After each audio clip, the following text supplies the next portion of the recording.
क्योंकि हम जान चुके हैं कि तुम बीजेपी को नहीं रोक सकते। मोदी को अगर कोई रोक सकता है तो इंसाफ पसंद लोग रोक सकते हैं। ये मिलावटी, ये मिले हुए लोग नहीं रोक पाएंगे। ये कभी भी किसी भी कीमत पर आपका सौदा कर जाएंगे। तो हम आपसे अपील कर रहे हैं कि अपने मुत्तहिद रहिए, मजलिस को मजबूत करने आया हूं। ठाकुरगंज की जनता से अपील करने आया हूं कि आप अख्तरुल ईमान को मजबूत करिए। जब मैं ये कह रहा हूं, सुनिए, मैं ये नहीं कह रहा हूं कि अख्तरुल ईमान की जात को मजबूत करो। मैं तुमसे नहीं कह रहा हूं कि ओवैसी को मजबूत करो। मैं ये कह रहा हूं कि अपने आप को मजबूत करो। और मजबूती कैसे होगी? जब आप अपने वोट का सही इस्तेमाल करेंगे। आप देख नहीं रहे कि कितने बड़े बड़े नेता कांग्रेस के बीजेपी में चले गए। महाराष्ट्र का मुख्यमंत्री रहा अशोक राव बीजेपी में चला गया। बोलो उसके बारे में, बी टीम नहीं बोलते उसको। कितने भाग भाग कर बीजेपी में जा रहे हैं, उनको कोई कुछ नहीं बोलेगा। मगर जब ओवैसी आकर सीमांचल जिंदाबाद, सीमांचल इंसाफ की बात करता है तो इनके पेट में दर्द शुरू हो जाता है। जब अख्तरुल ईमान बिहार की विधानसभा में गरीब और मजलूमों की आवाज बनकर उनके हक की बात करता है तो उनको पेट में दर्द शुरू हो जाता है। तेजस्वी यादव को जरा सोचना चाहिए था कि जब तुमको मजलिस की जरूरत पड़ी तो अख्तरुल ईमान को बुलाया और बोला कि अख्तर भाई हमारा साथ दे दो। तेजस्वी, तुमने जो 4 गुलाब जामुन समझकर हमारे विधायक को खा लिया, वो हजम कर गए तुम उनको? क्या किया तुमने उन 4 का? कहां मुंह दिखाने के काबिल नहीं रहे वो लोग।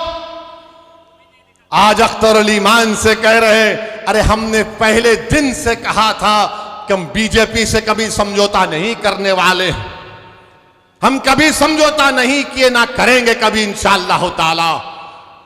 2 मर्तबा नीतीश कुमार को तुमने मुख्यमंत्री बनाया और 2 मर्तबा नीतीश कुमार ने बिहार की जनता को धोखा दिया और बीजेपी को सत्ता दी। मगर बताओ, इनकी जबानें बंद हैं, जबानें बंद हैं, कुछ नहीं कहते।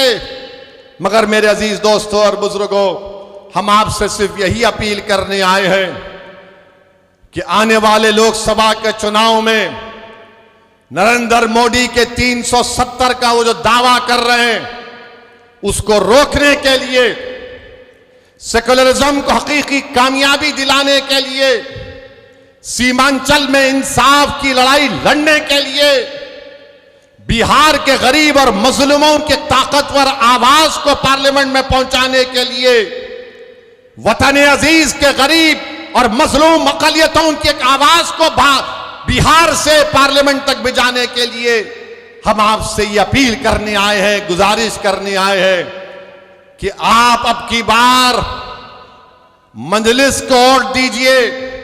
जो लोग सेकुलरिज्म की बात करते हैं वो सिर्फ तुम्हारा वोट लेना चाहते हैं और उसके बाद वो बीजेपी को इख्तिदार देना चाहते हैं।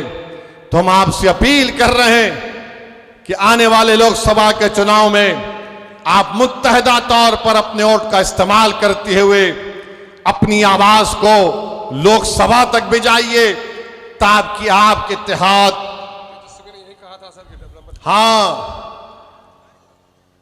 ये जो तेजस्वी यादव है यहीं पर कहा था सीमांचल डेवलपमेंट बोर्ड बनाएंगे, कहा था ना, यहीं कहा था। हमारी बात का यकीन कर लो, सीमांचल डेवलपमेंट बोर्ड कहां गया? हजम कर गए तुम उसको भी। जब वोट लेना आता है तो सब खड़े होकर झूठी बातें करते हैं। और क्या कहा था तेजस्वी ने कि हैदराबाद से ओवैसी आया, इसको बिरयानी खिलाकर भिजा दो। अरे तेजस्वी, तुमको कभी खाने की जरूरत पड़ गई तो हम अपने घर से भिजाने को तैयार हैं। बताओ, मगर तुमने सीमांचल की जनता का खाना छीन लिया। तुमने सीमांचल के गरीबों से इंसाफ नहीं किया। तुम तो डिप्टी चीफ मिनिस्टर बन गए, चाचा को मुख्यमंत्री बना दिए और खूब तुमने गुलाब जामुन खाए, खूब मलाई खाई, मगर सीमांचल की जनता परेशान है।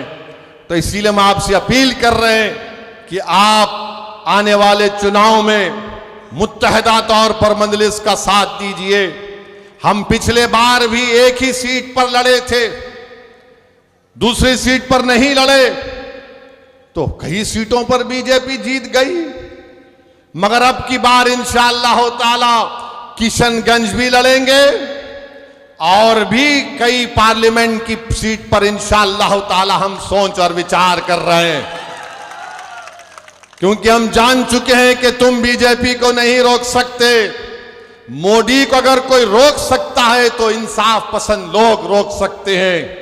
ये मिलावटी, ये मिले हुए लोग नहीं रोक पाएंगे। ये कभी भी किसी भी कीमत पर आपका सौदा कर जाएंगे। तो हम आपसे अपील कर रहे हैं कि अपने मुत्तहिद रहिए, मजलिस को मजबूत रखिए, क्योंकि मगरिब का वक्त भी होने जा रहा है। हम आपसे इजाजत चाहते हैं और फिर से आपसे कह रहे हैं कि यकीन जान लीजिए कि जब तक अल्लाह असदुद्दीन ओवैसी को जिंदा रखेगा, हम सीमांचल की इंसाफ की लड़ाई लड़ते रहेंगे। तो हमारे साथ नारा लगाइए, सीमांचल जिंदाबाद, सीमांचल जिंदाबाद, जिंदाबाद जिंदाबाद, सीमांचल जिंदाबाद। अस्सलाम वालेकुम। सबने दिया है हमको चोट, अपनी पार्टी अपना वोट। सबने दिया है हमको चोट, सबने दिया है हमको चोट। बहुत हुई झंडा बरदारी, लेके रहेंगे हिस्सेदारी।